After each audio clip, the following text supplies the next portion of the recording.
Here's the question everybody's asking at the midday bell. Is this market holding or cracking under extreme fear? The Fear and Greed Index is screaming at 25 out of 100. That's extreme fear territory, and the action this morning tells us sellers are still in control. Let's talk macro first.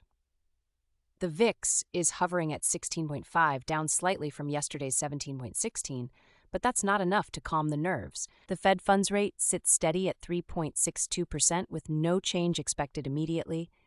CPI is cooling, which should be good news, but investors are clearly spooked about something deeper happening in tech right now. Here's the index rundown at midday. The S&P 500 is barely hanging on, down just 0.01% at 7,543.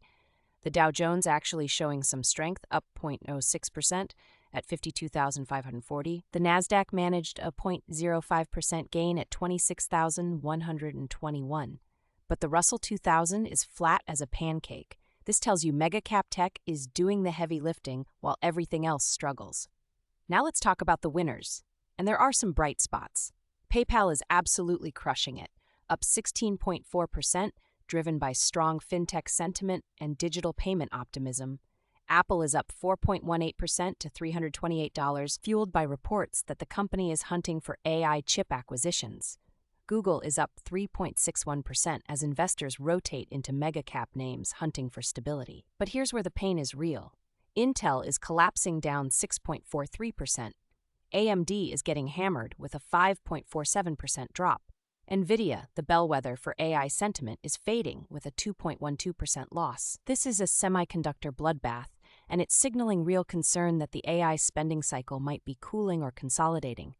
The analyst consensus is screaming bullish on the megacaps, though. 64 analysts rate NVIDIA as a buy, 70 rate Amazon a buy, 60 rate Google a buy. Yet the stock action doesn't match that enthusiasm. That's a classic bearish divergence right here at midday. What should you be watching? Tesla earnings expectations and whether the company can prove its growth engine still has fuel.